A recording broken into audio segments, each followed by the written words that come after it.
The time has come for my people to go.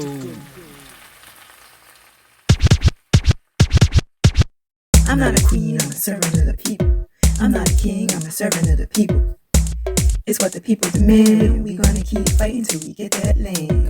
I'm not a queen, I'm a servant of the people. I'm not a king, I'm a servant of the people. It's time to rise, to get what we want, we got to organize. Hello, everybody. Welcome to another episode of the Pantsula Podcast, brought to you by the All African People's Revolutionary Party. For those of you who are not familiar with the All African People's Revolutionary Party, we were actually founded in 1968 by the first president of what we know now to be Ghana, Kwame Nkrumah. This organization was called for in his book, The Handbook of Revolutionary Warfare. So for those who also don't know about our objective, it's Pan-Africanism, which means the total liberation and unification of Africa under scientific socialism. This episode, we're actually going to be talking about revolutionary manhood versus reactionary manhood. But before we jump into the topic, for those who've watched our previous episodes, you guys may know that we dedicate each and every episode to two of our ancestors. So I'm going to pass it off to my comrade Evan to get into the two ancestors that we're commemorating this episode to. Yes, so for this episode, we're going to honor Elombe Brath and La Mulâtresse Solitude. Elombe Brath was a Pan-Africanist, nationalist, who was of Nigerian descent. One thing is related to me because my father, who passed on, was also from the Barbados. Was known as Barbados. His family migrated from there, moved to Brooklyn. One of the few things he's notable for is promoting the Black is Beautiful campaign. We want people to reject the word Negro and embrace Africanness. In 1975, he co-founded the Patrice Lumumba Coalition to support the self-determination of Africans of Angola. Zania occupied Zania, South Africa, and Namibia, as well as Zimbabwe was then at the time Rhodesia. They supported the Zimbabwe Liberation Army. He also hosted a show on WBAI, which is a major independent radio station, who talked about the African events and politics. Later, co-founded the World African Diaspora Union in 2003, and later launched in 2004. Among his influences were the likes of Marcus Garvey, Malcolm X, Carlos Cooks, and he transitioned in Harlem in 2014. Our second ancestor is La Mulâtresse Solitude. Her given name is Rosalie. She was a leader of the uprising against the French in Guadeloupe. She was part of Maroons in her early years. And the reason why she was named La Mulâtresse is because it was what was then known as a mulatto, and so as a result, instead of working in the field, she was enslaved as a domestic worker. And while she was in one of the Maroons in Guadeloupe, slavery was abolished as in the after effects of the French Revolutions in 1794. But then later on, when Napoleon came to power in France, he wanted to reinstitute slavery, and so the French army came to Guadeloupe to try to enforce that.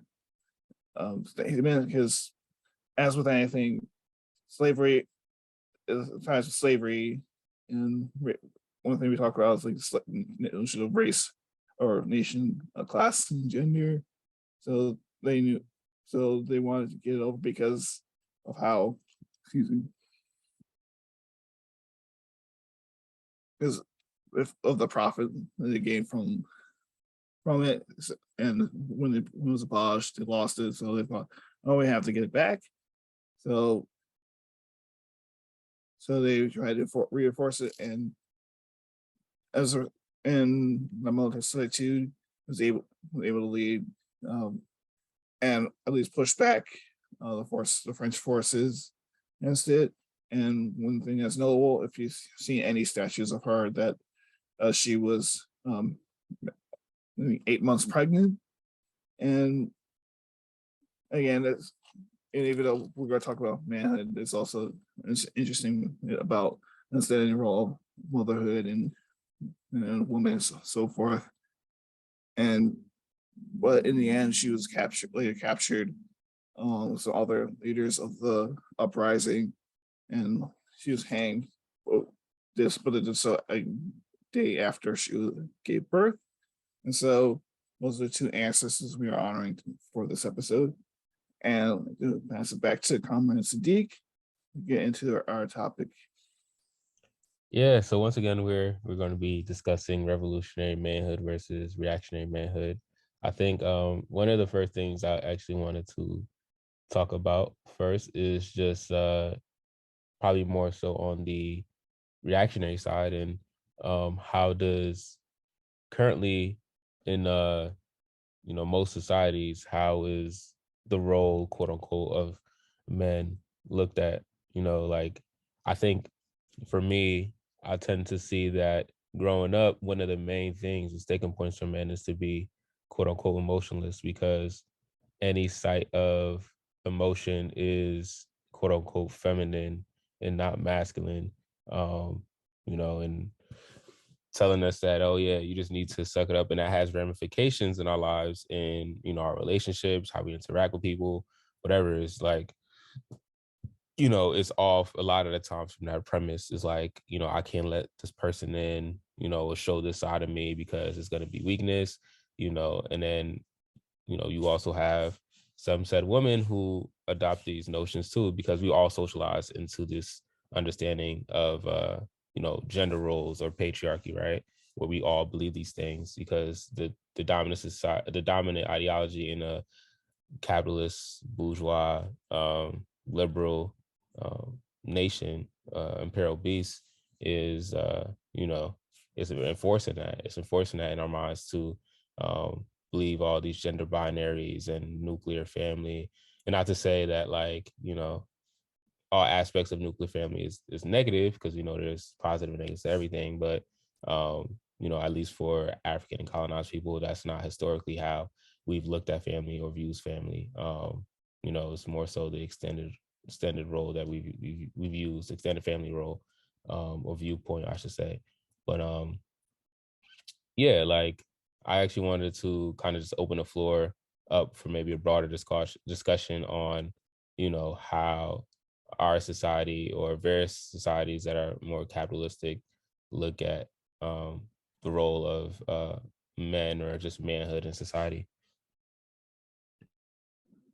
One thing that always has interested me about we get into the depth of what is a man, what should a man do, what's manhood, so forth, is how much of that is tied with capitalism. That when you're referring to the nuclear family, one aspect of nuclear family is having it in such that, in a way that that we're nothing but consumers, and when you're a consumer, one of these that has to be kept in mind is, okay, who's making sure that you have the money to consume the stuff that capitalism is putting out for you, whether you're African here in the snakes, or African on the continent, or elsewhere in the diaspora.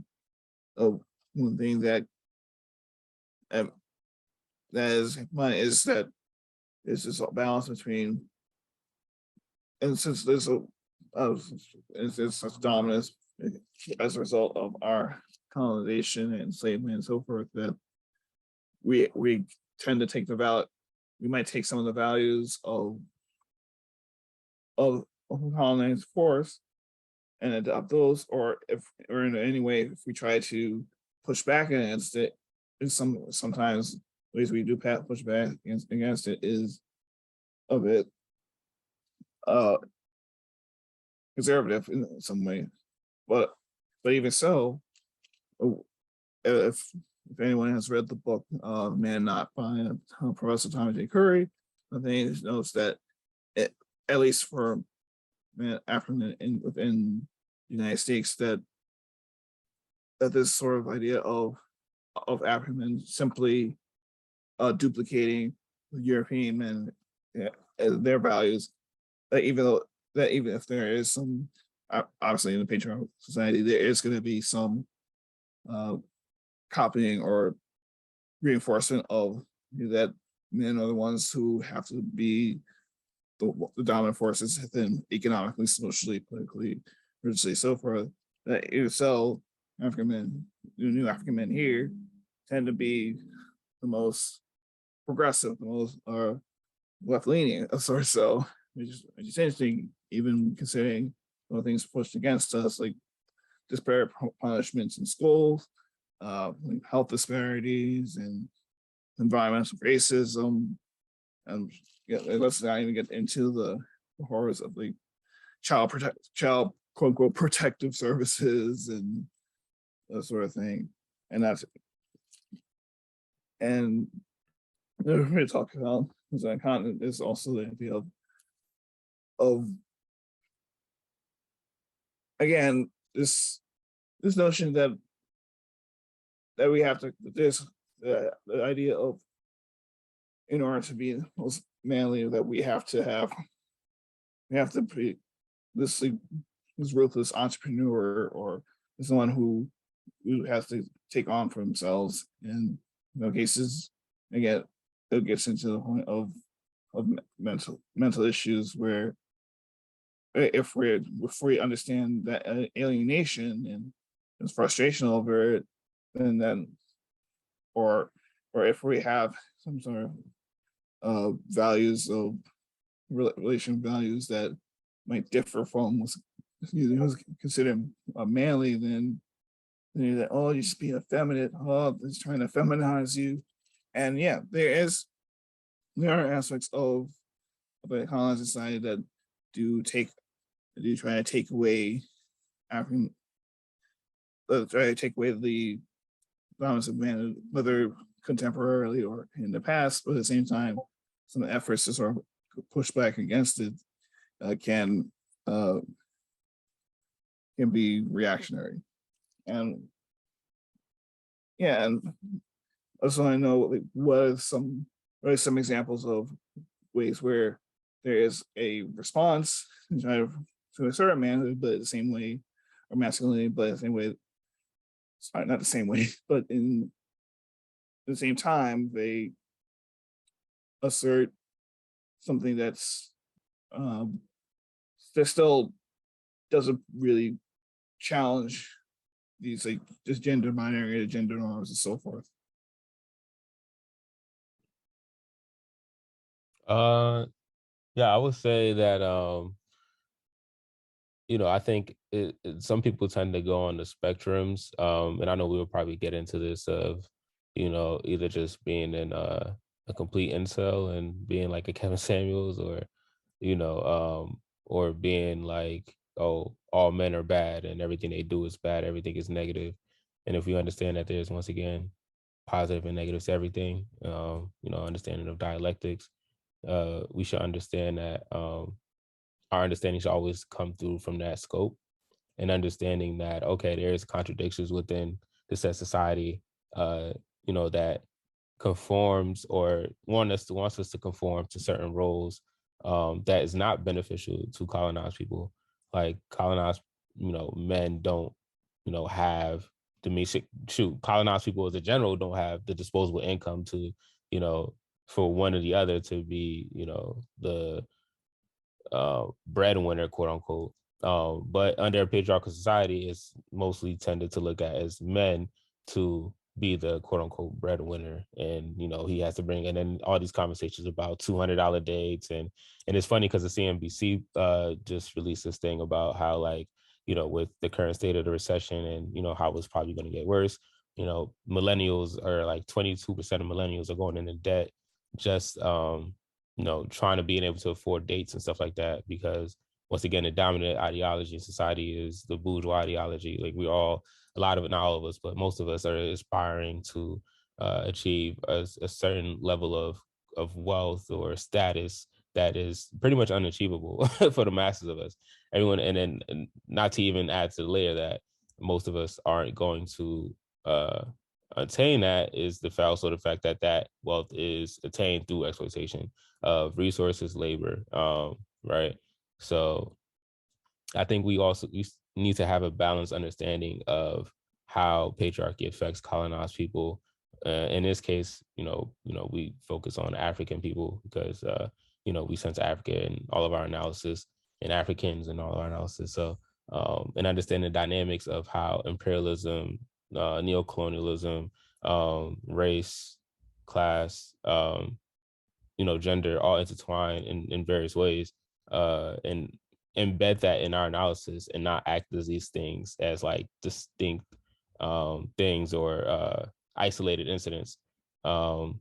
Like, it's all in a way interrelated to one another in our experiences. And then I think there's a tendency for people to look at either gender roles or patriarchy in their said society and want to just blanket statement it for everywhere else, and not accounting for people's material conditions and where they're at in historical conditions, because patriarchy, or and how it manifests itself, differs based off where you're at. Different set of contradictions. Now, patriarchy is for the most part, universal phenomenon, but we should always understand and not just say, oh, because how it takes place here in the imperial core, United Snakes, or wherever, right? It's the same way how it manifests in somewhere else in the global south, or somewhere on the continent in Africa, or in the Caribbean, or whatever, right? They may have some nuances to them that may not be applicable here. So let's account for that. Let's not get into this representational politics of, oh, because this person is considered non-man or whatever, right? Whatever the identity they want to espouse is, as oppressed people, whatever. Oh, this person is the same way as, like, oh, this person is African. Barack Obama, oh my God, this guy's so great just because he's African. It's like, no, let's once again tie in all these other aspects to our society to understand these things, like, class, race, gender, so forth and so on. So to understand these things. So I think with doing that, it kind of ties back into, that's how you have a more balanced approach to understanding that you're not too far on one end of the spectrum, and you're just, making blanket reactionary statements and moving on those and acting on those in your everyday actions and the way you do things, essentially. Because there is credence to, like some of the stuff you said with, because I've read some of Tommy J. Curry. I haven't finished the book yet, but, and there's credence to a lot of the stuff people, and I know, people may say stuff, about him, but a lot of people, to be honest, who say some of these negative things haven't even read the book. So, but anyway, some credence, at least in the once again, in the situation in here in the United Snakes, is like, one, we don't hold institutional power. Two, we're incarcerated and, brutalized and, all these things. Like, even you look at the level of, molestation or rape at young ages and stuff like that. The numbers are jarring when you look at the statistics of, like, African men dealing with that stuff. But a lot of that is put to the side sometimes because it's tended to look at is that, oh, you're a man and, you could deal with it, you could suck it up, and, and then we internalize that. And then and I think in some ways that even makes us be reactionary, because it's like, well, I can't express myself in the same way, it may not be looked at as, like, as like a woman or whatever, right? Because like if a woman cries, it's okay. And it's like, oh, let me take care of you. But a man does it, it's like, oh yeah, like what we've been saying, it's like, oh, suck it up, suck it up. So the only way we know to, and some of us, a lot of us know how to express when we're dealing with something is like get physical, want to fight or want to do something like, harmful. And it's, in a way it's like, yeah, it is in some ways harmful, but we got to get away from blaming people and blame systems, and people who uphold and carry out those systems, and understand that, we have to work and organize to destroy those systems. Right. But I think back to the conversation or what you were saying too with, how men are looked at as like, being emasculated. Right. And I kind of want to tie it into a conversation we was having earlier in relation to like COVID, and the mask and stuff like that. Just wanted to, leave the platform for you to kind of take that away and kind of give some thoughts on how that is interlinked. Because I know some people may be scratching their head like, what are you guys talking about? Yeah. One thing is, as we talked about in a previous episode about like knowing your enemy, or just knowing how researching and understanding what other people are saying is one thing. Is sorry, the one thing is that, and that does not say that every single person who espouses is enemy, but at the same time, one thing that interested me is how discussion about masks, about vaccine, about social distancing, and closing schools, closing stuff, and how that became not only an issue of obviously there's an issue of balancing like health of health and economy and needs of being humanistic and so forth, and how some things about it, like in terms of like understandable resistance or doubt, or how of the role of capitalism and governments who support capitalists can take advantage of it, and sort of warping it into the thought that it's somehow like doing these are somehow anti-male, and example like I heard like you hear people wearing masks like, oh, you gotta take your diaper off, or that you're being emasculated, or something that sort of thing, and it always felt weird hearing that, and it's gonna go into and this can tie in not obviously not obviously there are sort of the revolutionary critiques of the way that capitalist and bourgeois governments did handle it, to the way that it's been used as an excuse to medicalize everything and to support pharmaceutical companies and their roles and transition to sort of like fourth generation industry. That there's certainly like a critique of that. At the same time, you also get the they're just trying to put over like a communist government on us, or doing this, and there's also interesting is like how the idea of socialism or communism is how that in itself is seen as feminine. That if the idea of people having control of the means of production and transition to a stateless class of society is somehow not masculine, it's just all weird. And then they also get people who somehow see sort of the bourgeois identity politics, who are reacting against that and somehow trying to do some kind of like third position, like quote unquote MAGA communism or some weird stuff. And again, it always intrigued me how again link of economy and patriarchy plays that role. Mm-hmm.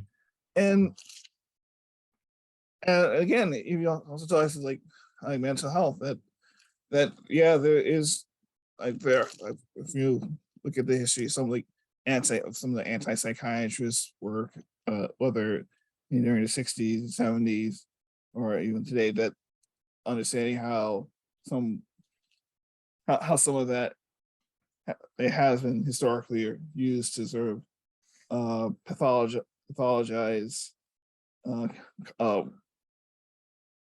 colonized folks or women or LGBTQ and so forth, that how those material conditions are somehow medicalized, just put in holes so that we'll just let these hospitals make profit off you and just give you pills and give you all these therapies that might not work and so forth. But and the sort of idea we talk going back to the issue of African men and their feelings, and when talk about, especially now that mental health gets more and more and just go to therapy, or just go to therapy.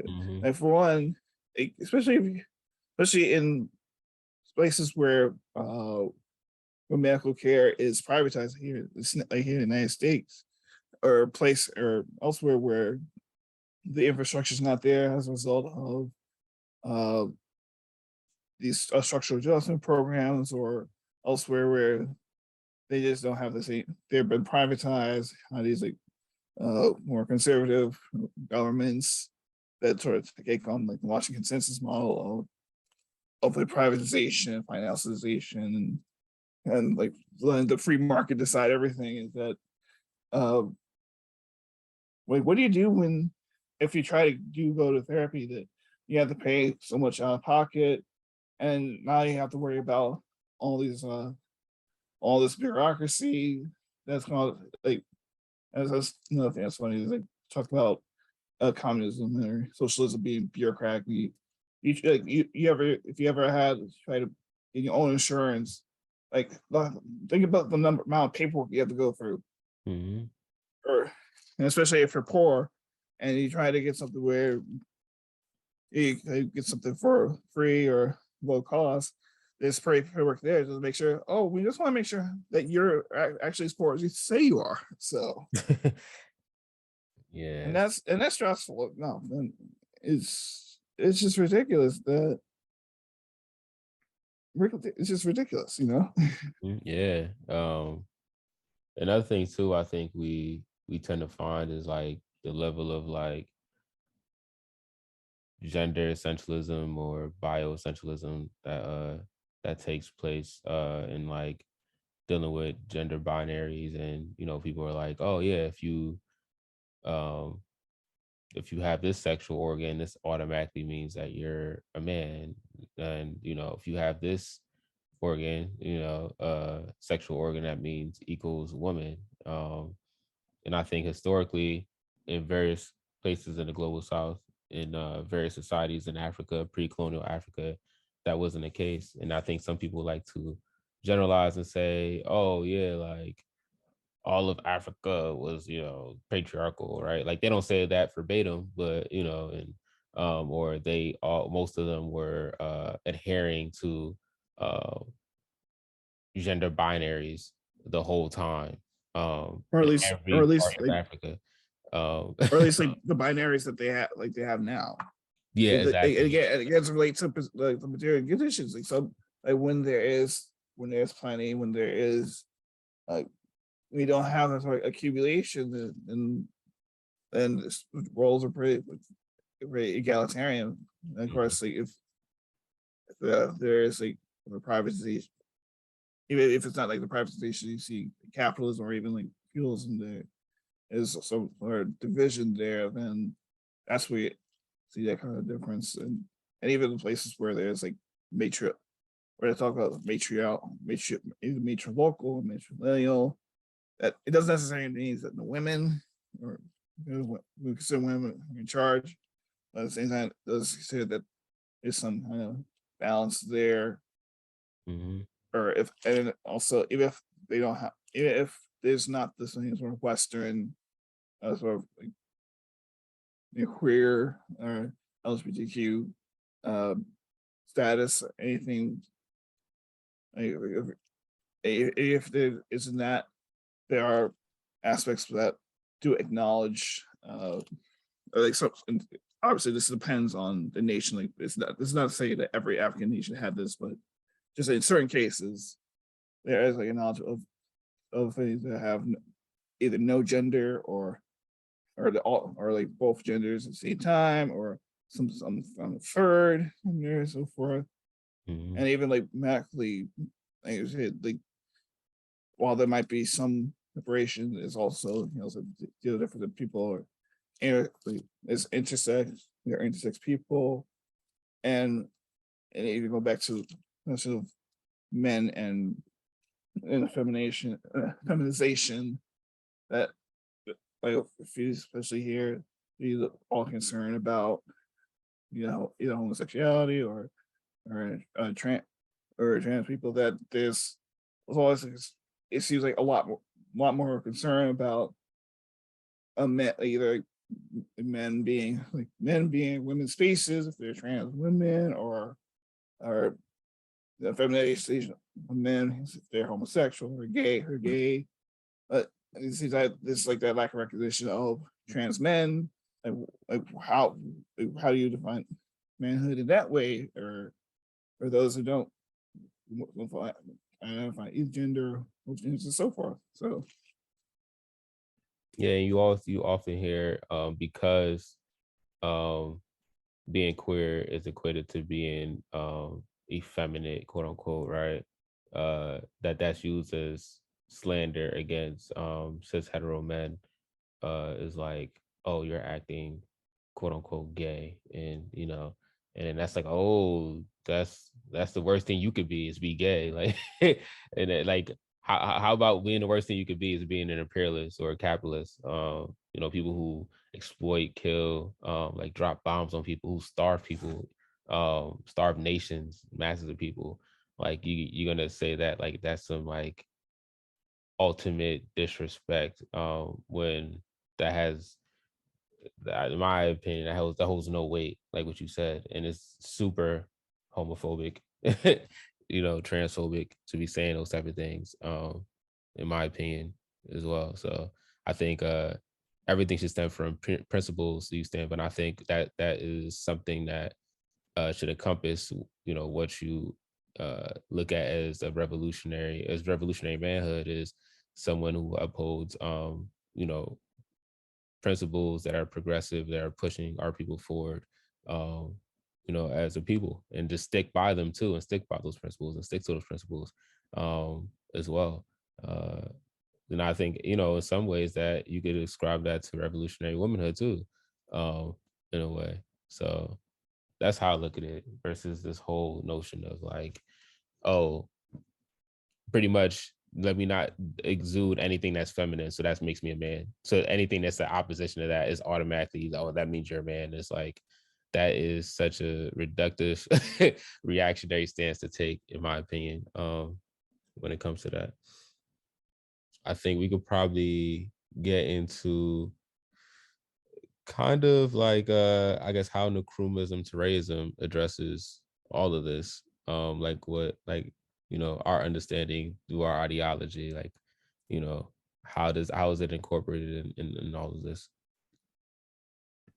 and one thing with the race ideology, as we're trying to do, is utilize a materialist understanding of gender, and see how things about maleness or womanness and gender, how those are defined materially, and how things relate to the culture and superstructure, and then back to the base, and also seeing how, and something we haven't touched on much yet, is seeing how religion has also played a role in defining in defining a manhood, womanhood, or or making making these fine lines about it. And as in some cases of, in the case of raising trays, is instead of notions of manhood that are reactionary, that take on that as a result of the ruling class using religion in such a way that reinforces these patriarchal standards, whether it's from within African society itself or from colonization and or mixing from European or Arab the point of view, that we want to make sure that there is a revolutionary manhood, that one has harmony between the revolution, that like progressive people for it, and religion that understands that goodness comes from that. Yeah, there is an aspect of like of care for the community, of caring for yourself, caring for a family. But at the same time, it doesn't mean that if for some reason, whether it's physical or mental illness, whether it's as a result of the parts of the revolution that you're unable to do so, or there's a period where you aren't able to provide, that it doesn't make you not a man. That if you're in a community overall that is able to provide and control means of production and control those aspects of culture, that your manhood is still intact. And another aspect of the ideology is humanism, egalitarianism, and humanism, egalitarianism. I understand that people are ends in themselves, and or one thing about I think what's notable about the reactionary manhood is using others as means to some kind of end. And this could take on others. You talk about capitalist imperialists of using that power to, like, I'm showing my manhood, but I'm conquering this and doing this, or whether that means like conquering land or conquering women or other men. Or, I mean that is like that's not humanistic, especially whether, and if you think about like, individual like, sexual or abusive interpersonal harm, that's definitely not humanistic. And exploitation in that regard, and in the same way, like if you see others as equals, and even if they might not have the same, might not be as physically strong, or might not be as well read, or have sort of talents, that they still see them as people who are equally worthy. I think there are other aspects. For example, Kwame Ture's in society, women's society deals quite well about those things. For example, or you think of Asada and her autobiography, and touching upon those things, you think about Malcolm X, and his growth in that regard. Think of Thomas Sankara. Even think of Robert F. Williams. Even if you think that Robert F. Williams might be too quote unquote masculinist, and I think it's still about making sure that there is control, that there is some kind of discipline, control, and about moving people forward.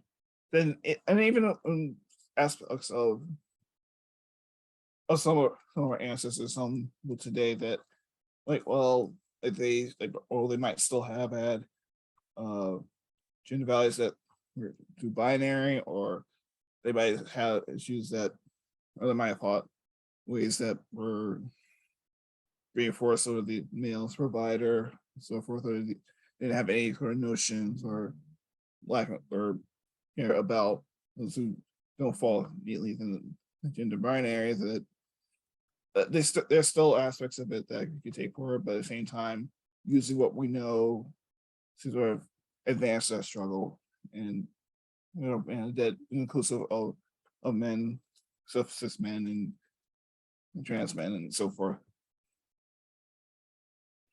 Yeah, and I believe, I think you hit it on the head perfectly. kind of just summing up and adding to a lot of what you said already, is just, one of the main components of Nkrumah's terrorism is humanism, and there's nothing humanistic about excluding any group of Africans based off how they identify, who they are, whether they're you know a disabled person or whatever, right?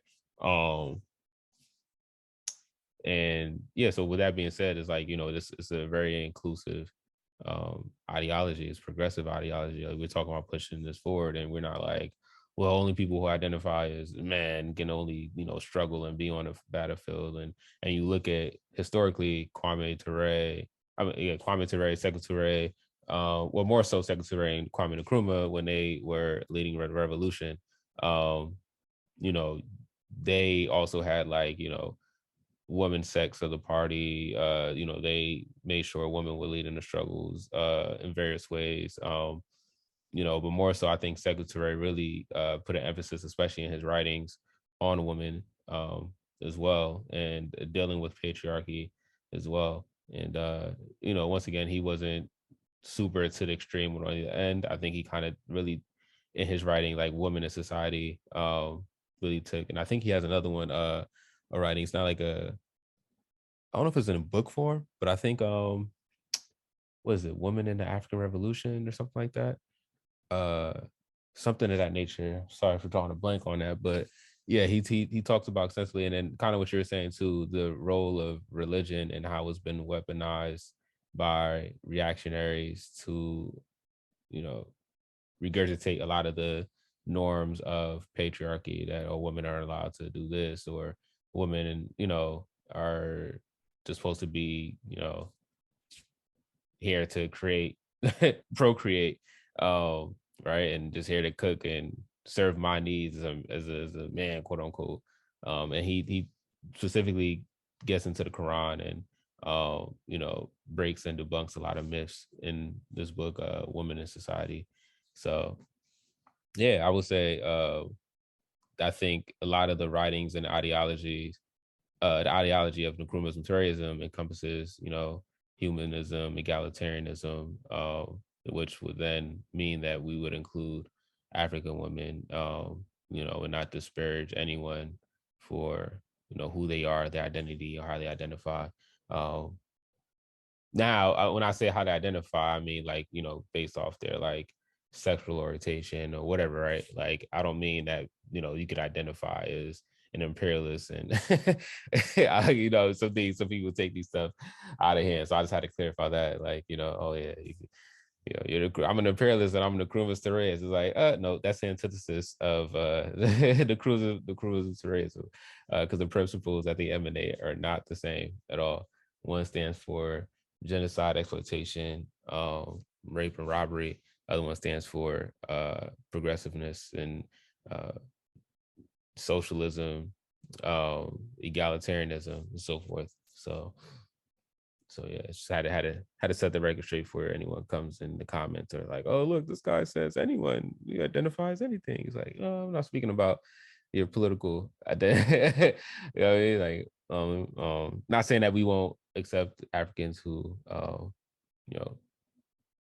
aren't politicized or don't have these same stances. Is more so like, if you are as Kwame, not Kwame, Sekou Toure has stated before in his book Strategy and Tactics of the Revolution, you have anti-revolutionary people who are just, against the revolution in thought, and you have counter-revolutionary people who, not only emanate in the thought, but they take action upon it.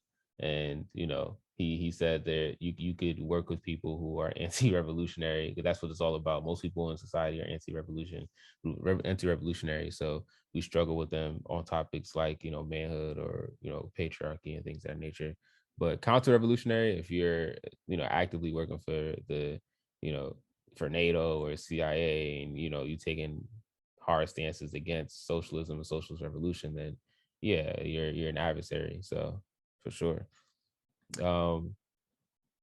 Yeah, I guess kind of doubling back. I know I said we are going to touch on this a little bit more, but I guess let's talk about more so some of like the incels that we see a lot here debunking some of the things that they say, or just probably just having a convo about like the Kevin Samuels, the Steve Harveys of the world, and so forth and so on. And a lot of these like online characters that we see, and probably just even how like their role in pushing the whole notion of patriarchy and how it's affecting us. Again, I think a lot of cases is like there is, as I mentioned before, that there is understanding that what is presented out there is indeed like it's not healthy for men, like African men, that there's something where as all the economy and our expectation that there's a loss of income, loss of time, able to raise children or able to spend time with folks, that there is some kind of something missing out there. At the same time, in trying to like counteract that, there is like some of it is just like in order to be a full man, you just need to assert your dominance more. That the world is trying to like dominate you. This world is trying to dominate you. You like down when you're mobile, or in case of like there was never anywhere but down for some many African men. And I think again there's another aspect of even if there's not sort of class difference as far as the capitalist versus a proletariat, or someone's worker who's like owns like factories and so forth. There is some kind of difference between someone who is barely making it, either they're unemployed or working multiple jobs and still having trouble making it through, versus someone who they might have a small business, or they're in a professional job that they have that sort of wanting to become like the next, like the Robert Johnsons, or the next like Tyler Perry or Oprah Winfrey. Like someone has a sort of aspiration towards that, and that advice gets trickled down, and they say, "Oh, you just have to have women want you, or you just have to." Or like you have this sort of like, oh, just those motivational talks you see, like you're not trying, like if you don't succeed that first time, then you fail, or I see like, or if I see on like fitness pages, or like a lot of them have Steve Harvey like discussions on them. So I'm like, what? And another interesting thing, like fitness and manhood, like that there's like sort of like someone like trying to get in a better shape, better health, that there's like obviously if you're not in good enough health, and obviously with the world, like, depending on who you are, if it's not walkable, it's like car dominated or so forth, or like you talk about environmental races and so forth, that there are like aspects, or like the food that's got like that is high fructose corn syrup or sugar and so forth, that there's a lot coming against you. And and if you have trouble, like, and if you're not healthy in that regard, then it's difficult to uplift, fight for revolution, fight for African. At the same time, it can get to the point where it's too individualistic. Again, to put it all together, there is sort of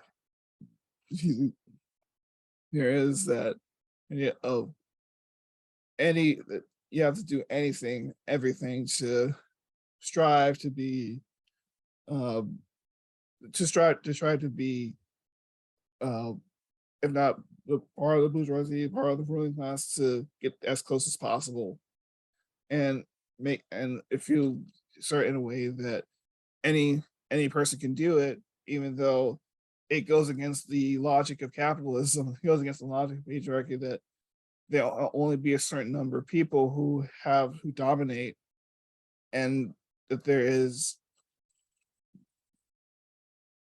like unlimited there's unlimited possibility for growth, for sucking up all the value, even though there's like a limited amount out there. That if you're, and for people who are unable to get to that, it leads to some like awful things. And even though, and we talk about the incel and how in some cases that's gone often with European violence, that even so that some of the aspects of I'm not getting the sexual satisfaction, the financial satisfaction that can lead to interpersonal violence, and it can, whether it's like some partner or some prospective partner, or lashes out in a more mass way. And I think in doing so that it can warp, it just warps people, and just makes it so that there's no healthy way to respond. Yeah, and once again, you hit it, you hit it on the head. With that, it's not. It's all about dominating, and I want to dominate, and I need to dominate, be the best, and conquer a woman. Like women are, need to be conquered or something. And also, I think in ways they exude the whole notion of like more so like the Kevin Samuels of women being like a commodity that could be bought, like showing money and buying this and doing that, right? Like it's actually kind of nuts to see. Like I've literally watched Kevin Samuels like do this several times and like berating people, men and women. But he made his whole call and his whole name to fame more so was coming at women, whatever, right? But he did come at men a good amount of times too, or people who identify as men. And it's like, oh yeah, you don't have enough money, why are you trying to talk to this type of woman, or why are you trying to talk to women at all, or whatever, right? Like he's saying these things, but it's like, what about like these people's character, right? Like I could be the most egregious, I could treat women like trash and do all this crazy stuff, but you're just reinforcing that whole notion of how much money you have equates to how good of a person you are, and that's far from the truth. Like the most despicable people on this earth are the wealthiest, because they are operating these imperialist institutions and these capitalist institutions that deal with exploitation, once again, murder, degradation, so forth and so on, plundering the earth, as well. So not all the times because because I have money and this is worth, and they exude that, they push that notion out there, where people internalize that, especially for like the youth. And as we understand, everything is political, and for some people who aren't engaged in, or most people who aren't engaged in organizational work and PE, they internalize that stuff, regardless of gender or what you identify as. You internalize that, so now you feel like, oh, I need to get this bag, or women ain't gonna like me, and then women start saying, oh, women identifying people start saying, oh, like if you don't have a bag, then I don't want to be with you. And again, I think it's a difference, being dialectical is difference between like wanting someone to be just like financially stable, or like having some type of like income coming in, versus wanting someone to have a quote unquote bag and want to live some type of like petty bourgeois lifestyle, whatever, right? And that's just not the reality of colonized African people. It's like most of us, and just generally most people, regardless of whether they colonized or not, are not living that lifestyle. This is why we call them the 1%, or some really is less than 1% if you're talking about like the bourgeois, but it's like there's a reason why that they call it the 1%, or they call it the small circle of like elites or whatever, right? Quote unquote. So Yeah, and none of this benefits no one, under this capitalistic society, imperialist society, than those elites. Like, that's what the talking points serve to. Like, they're the ones with the assets and the monies and all that, right? To really be able to get what they want. And, at least the men, predominantly they predominantly are European, men who have access to that wealth and those things and those material things, and they're the ones who could live that bourgeois notion of family and lifestyle. And my wife could just stay home and do domestic work, and I'm raking in billions of dollars or whatever, right? Like, whatever the case is. So but it's not advantageous for regular African here in the States is making like 40K, 50K a year, who's living in, the inner city, and the rent, with inflation and the recession is like, 17, 18, $2,000, a month. Right. So it's like, he can't afford that by himself. So yeah, his significant other is working, and they both are trying to, get by and pay the bills and whatever. Right. So this whole notion and this whole thing, whole premise of that is like that, though that rhetoric does not serve us. It does not feed into our interests at all. We need to fight for socialism. We need to fight for egalitarianism. We need to fight against patriarchy, and any other inequalities in our society, and struggle against these things, and join an organization doing that.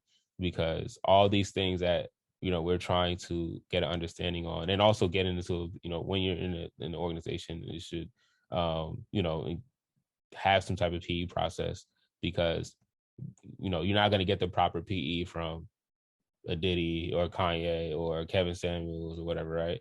They're going to be, maybe, they may, looking at everything dialectical, positive and negatives, they may say something in one instance that may be correct, right? A broken clock is right twice a day, right? So like, I seen a Diddy clip the other day, and he was talking about how social media is warping our minds, and essentially, and everyone isn't living this luxurious lifestyle. It seems to be, oh, he's right, but for what he stands for and everything he's done historically, and like a lot of stuff he's done historically in his career is the antithesis of progressiveness for African people. You know what I mean? So he could be right in one instance, or Kevin Samuels could be right in one instance, but that doesn't mean that everything that they stand for or to emanate or spew is correct or progressive, right? Or is a correct analysis. You need to go and engage in real PE, go read primary sources, read for yourself, join an organization, and do it collectively. Just don't read in isolation too. That's how you further, and that's how you challenge yourself and struggle and get better. Further your ideological standing. But if you just like read on your own and try to figure it out, you could just further down the line, because a lot of us are just reading for confirmation bias. Oh, this is what I think, it has to be right, so let me just go ahead and read everything that confirms what I already believe, right? Versus if you're in an org, if you're reading in a group setting, right? Within an organization, you have people that challenge you on ideas. Well, I don't believe this to be true, or right? And then like you may read other thoughts or get other ideas, and that's how the struggle is about. That's what struggle is all about. So yeah. So if you guys, and not to mention, go ahead. Okay, and not to mention like actually practice it, because sadly, as we've seen recently in the past, like if anyone's read the piece called "Misogynists Make the Best Informants," I think that's the title. But if you might be familiar with that, but again, like you like that's like reactionary manhood, that's actually manhood right there. If you're in an organization but you still either are practicing like this form is not just harm, or you see it but there's no action against it, and then that then there is like reaction like manhood. You not take that. Yeah, you can read, like, as we say, like we do all the political education in one, and that's great. But if there's like abuse or like sexual abuse or kind of violence, and even it doesn't even have to get, and obviously you don't want to get to that point for the fact of like safety and the the struggle and just the personal aspect of it. That it's the point where the men are dominating the structures and so forth, that the structures and all that. That if I guess even then, you want to make sure, like, okay, like why isn't there more great why there are more women or marginalized and gender oppressed people in our organization? That's one thing we have to keep in mind too. So yeah, we have to create these spaces, and yeah, just because it's an organization doesn't mean that it's like you were saying, made some good points. It's like doesn't mean that it's removed from those contradictions that may exist in there. So, like the A-APRP, like we set up like an anti-patriarchy task force and things of that nature, and we challenge patriarchy within these spaces, because we need to make safe spaces for all Africans, and make it beneficial for all of us. So yeah, I think it's important that whether you're joining an organization, you're creating an organization, we need to make sure we create spaces that are for, once again, all Africans. So setting up these task forces or setting up a committee or something like that within an organization, or the PE, the political education process, you guys, that's going on within the organization, it has to include, an analysis, understanding of patriarchy. It's good to understand colonialism, neo-colonialism, imperialism, so forth and so on, but we also have to include gender relations and how it functions as well, on top of that. So yeah, for sure. That was definitely a good point to make. yeah. Good. And I say, like, of people who are they able to express, like, able to be right, but then like the rest of their politics is not. I was thinking of I think it's Senator Josh Hawley in Missouri, like a lot of things about his concern about men and like there is, especially snakes, there's certainly the maybe I think what's called the so-called Uberization of work, the alienization of downward mobility, and is this manifesting whether it's like deaths from COVID or deaths from like opioid crisis, deaths from like or like all the other like stressors from as a result of capitalism and so forth, that like there is like a struggle for men, especially colonized, like colonized men and working class and colonized men. There is certainly a struggle there. At the same time, like, the his like solution is a little probably not the these are humanistic egalitarians. Is basically why aren't white men that dominating like we used to be? Yeah, for sure. or like white or what, those who accept the white man, like it's that authority. Yeah. Yeah. I think one more thing to bring up too is how people take the critiques of people who, some women or some people who engage in misandry, and take that as like a to be like, oh, I hate all women. They kind of just flip it on its head, and it's like, so all women have a bad analysis on patriarchy because these subgroup or these women didn't get it right. These scholars or whatever, these women or women identifying scholars didn't get it right. So I guess let's kind of just talk about that and unpack that, how once again people don't go from a sober analysis or understand things like they're and not, this is not to excuse them from some of the harmful rhetoric that some people may have spewed, but I think also we can't turn that to oh, now all women are bad, and oh, we gotta hate women now, and just like they hate us, we gotta hate them. Like I guess let's probably just unpack that again and just like talk about how that's not really self-serving. It doesn't serve our interest. Yeah, like I think that and for one of the major tactics of anything the whole divide and conquer. That yes, like as we mentioned before, that we do have to define who is simply just like who is simply like so like drowned in like the bourgeois capitalist patriarchal media, that they might have like they might recognize the issues but might not express it, either might not be able to express it in a certain way, or like it's incomplete, versus those who like actually like saying, okay, we need men to like men to put all the women back in the kitchen or anything like that, or but and like even then it's like little boy like especially within like in case of the diaspora or like certain parts of the diaspora that African men, women, gender oppressed African, that there wasn't that same kind of separation, like like the man's place and the woman's place. Especially that it's just a matter of like, you all work for us. Yeah, there might be like African women might be like more domestic work and so forth, but even so, they're still like clumping together, and with people, women who were working, who work either working in like factories or desk jobs and so forth. I would say again a little different on the continent, and also depending on where it is. But going back to that, shoot.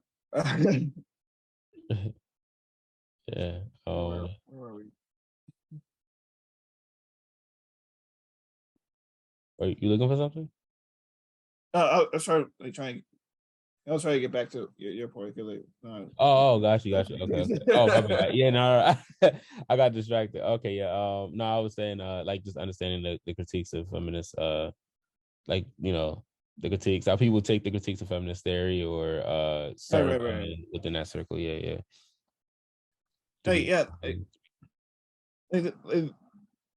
There are like again, we have to, as we said before, we have to understand everything, and man, that they do have critiques, that like we do have to admit that African, whether as a group or individually, have either said or done stuff that's anti-women, that you have to admit that they have my observations and so forth.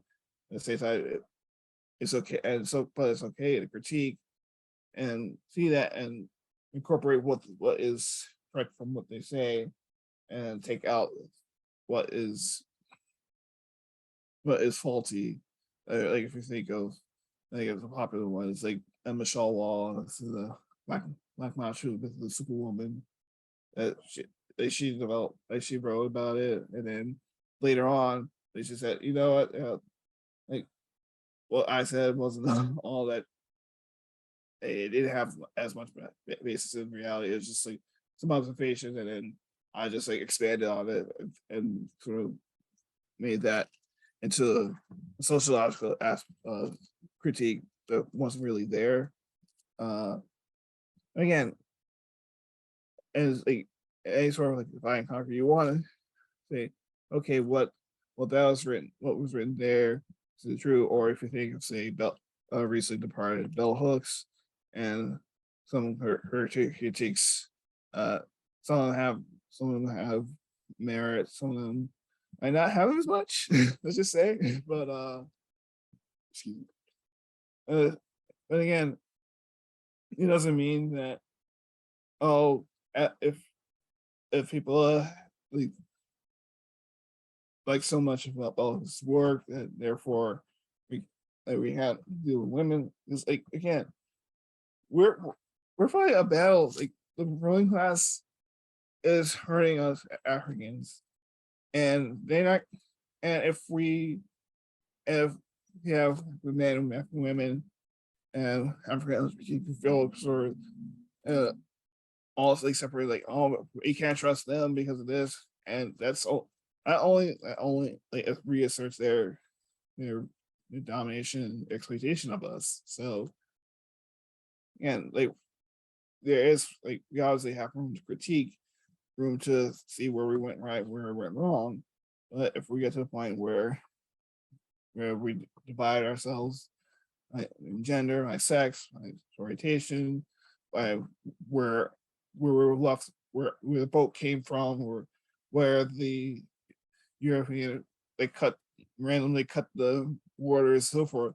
If we cut it by that, then it's just gonna make our task more difficult. So yeah, you just have to look at everything, measure, see what's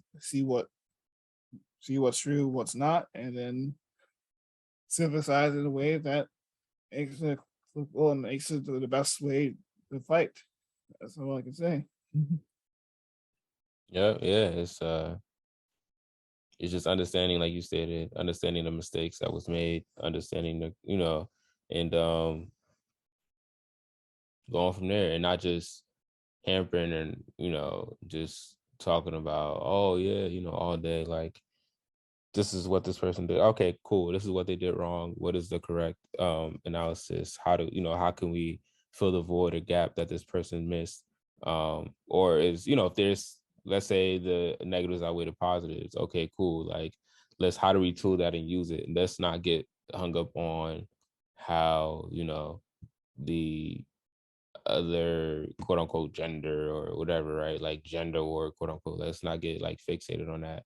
We have an enemy who's purposely working to divide us and want to keep us apart, when really we should be working towards the ultimate goal, which is a unified socialist Africa, because that's going to benefit us all together. And this is not to absolve people from their misogyny or whatever that they may display, because I think we can address that in that fight. And that kind of goes back to organizations making space for that, and addressing, the pathologizing of men, or the misogyny that goes on, and, just the patriarchal views, just overall, and, in these organizations. So, or that may go on in these organizations. So, I think, yeah, that should be the clear understanding, in my opinion, of how things should be addressed, and not just us getting hung up on, oh yeah, the main or primary contradiction is the African woman, or the African women in the org, or African women next door to me or in my neighborhood, or the African men, the African, man that lives down the street, he's the primary contradiction in, us moving forward, or it's because of those two or those groups of people, even though they don't have institutional power over me, even though they may, exude a lot of, sexist thoughts or something like that, they're the enemy, even though these people are experiencing oppression and, what's the word I'm looking for? They're experiencing, dang, I'm drawing a blank.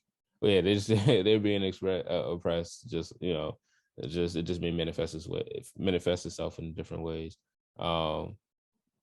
Whatever, right? So, yeah, oh yeah, that's what I was looking for. They may experience gender violence, but it's not happening in the same way it happens to, your quote unquote gender. So yeah. And not to mention, yeah, and not to mention the obviously there are same sex couples. What do you talk about for that? Or, and again, like I was saying, that revolutionary manhood isn't, it's only a cis hetero thing, that like you're like, you can be a revolutionary, especially manhood, from those who are trans men, or those who who are bisexual and so forth. That it's as long as you're working, like we say, like we talk about a lot, the people's and the anti-people's class. If you're working for the people's class, then yeah, you're a revolutionary man. It doesn't matter, and it doesn't matter. Like that, it, you don't have to, have, and again, and there is like that. That's revolution man, that you're taking that into account, and what else? Yeah, and another one is like as Africans, like I know this point gets abused in certainly liberal circles, but they're they we're dealing with a lot of trauma, that whether it's from the colonization itself or from each other. So there are ways to try to handle that, and move forward in a way that in the revolution manner that don't involve about being a whole group of us in a way that's undialectical. Exactly. Yeah, and I think Stop saying. I have a bad habit of doing that too, but yeah, like I gotta stop saying like too myself, but but yeah, it's at that level of trauma that we deal with as colonized men doesn't get accounted for. That's why it kind of gets you mad when not mad, but it's just annoying and frustrating when I hear people say certain things about or pathologize African men as though like we don't experience any type of oppression under the society as colonized folks. So yeah, I think that always has to come to the equation when we make the analysis. And it kind of goes back to Kwame Ture, and what we kind of been saying for the most part is we got to look at systems and how these things structurally, work, and how it functions, right? Or we're going to miss the mark every time. We're not going to be dealing with the root causes. We're going to just be dealing with the causes, or the root of the problem. We're going to be dealing with the causes. It's like if you got cancer, but because you have cancer, it causes you to like cough all the time. Until you deal with the cancer, you're going to continue to cough. You could try to subdue the cough. Maybe you won't cough as much, but until the cancer or the main ailment isn't dealt with, and I think that analogy, the analogy I'm trying to make is dealing with this, dealing with these systems. You have to talk about and deal with the systems and not the people who've been indoctrinated, by the system. Yeah, we could call out their some of the backward behavior or whatever, but I think we still got to deal with the system, because the system is just going to create more of that, right? So like you deal with a one-off situation, or feel like, oh yeah, I feel like I stopped patriarchy because this, the men around me or the women around, whatever, right? Like I, tackled it, but the system is still going to produce more people, more relatives or friends or whatever around you, or the next generation is going to deal with it. So if you want to stop these things from bleeding to other generations, you have to organize and make sure we combat these things and struggle struggle around it, for sure. But yeah, I guess is there any last words you have before we close this out? I think my last words is I know as we always talk about doing organization, whether it's a party or party union, whatever that's around you, that working for justice, working against you, and just as I mentioned earlier, challenge, we keep challenging you challenge the misogyny, keep challenging that, not just within your organization, but also within your life, understanding that it's all around us.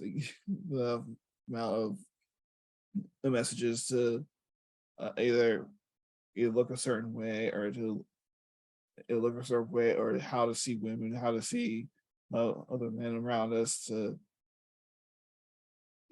that keep talking to people, other men lives, they talk to everyone in general, but I'll talk about other men, and and as we said near the beginning, that I think there are conversations.